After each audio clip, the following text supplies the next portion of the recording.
We are continuing our Celebrating Seniors Week here on Daytime. We've taken the week to highlight issues facing older adults. Hearing loss can progress as you get older, but it can even begin in earlier years. That's why Hearing Life is committed to help you get your hearing back on track in a personalized way. G spoke with hearing instrument specialist Mario R. Mendez to learn how his team can help.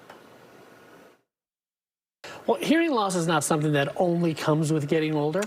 It can happen at any age. So we recommend, Hearing Life recommends that you get tested at the very first signs of hearing loss. And that can happen at any age? At any age. You know, the World Health Department is stating that over 1 billion young adults are actually on pace to get hearing loss because of unsafe hearing and listening practices. I was just thinking about all of those concerts that I went to where I was standing a little bit too close to the speaker, and all of my friends that kind of need me to repeat my question a few times. So it can happen at any age. And then once you start getting tested, how often should you get tested? Well, first of all, you want to get tested at the very first signs of hearing loss. Okay. We do recommend that anyone over the age of 60 be tested on a regular basis, meaning every year.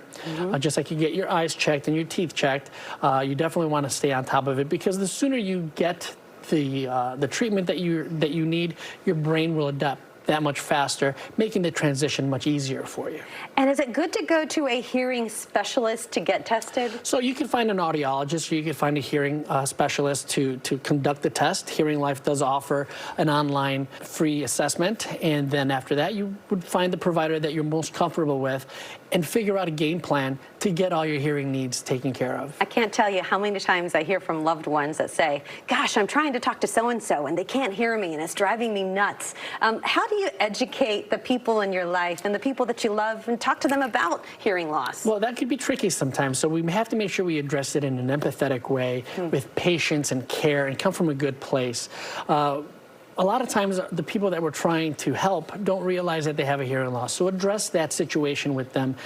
Speak to them about the things that they might be missing. Help them understand how they can reconnect with the things that they enjoy, the people that they want to talk to, and be more involved in their treatment. Oh, I never thought about it that way. Talk to them about the positives that they can gain from actually dealing with this issue, right? Exactly, yes. Oh, fabulous. And then I'm hearing that this is a very common health ailment. We might be surprised to know just how many people this affects. Yeah, so hearing loss is the third leading ailment for older adults. 1 in 5 folks actually who would benefit from a hearing instrument never get the help that they do need.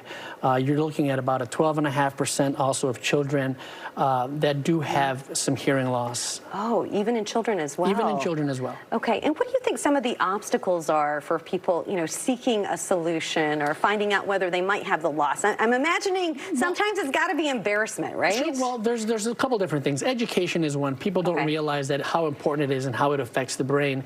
But yes, people are stuck in the old stigma of these big hearing aids that were so obvious, and the technology wasn't as advanced as it is today. You've got a lot of technical stuff. You've got digital sound, makes things sound more natural. You're picking up a lot of the sounds that otherwise our brains won't be able to pick up. And just in case someone watching at home is thinking about those old hearing instruments, talk about how advanced it is. They can be tiny, right? So yes, there are 2 different types of hearing instruments you can wear. You can wear something behind the ear, and you can wear something inside the ear. It all depends on your hearing loss. But regardless of what device you decide to go with, get tested.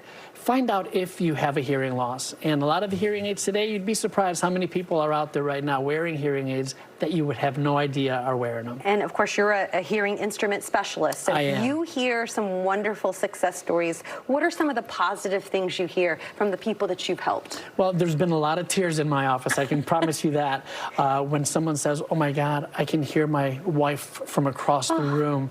Being able to carry a conversation when they come back for their first follow-up and they say, I went to my granddaughter's recital and I was able to hear every word that she said. Or we went out to dinner and I was part of the conversation. I didn't feel left out. Oh, wow. That family time is such a precious commodity. It is. Incredible. It is. I love that you're making that happen for people out there. Thank you so much for being with us. Thank you for having me again. It's so important. Grab those phones and scan that QR code there on your screen for more information about Hearing Life. You can access the many resources, advice, and learn more about their complimentary hearing assessment by visiting hearinglife.com. Reach out for a complimentary hearing assessment today. It really does show you so much about where you are in your hearing journey. Even just an assessment. Just an assessment. Very cool. Yep.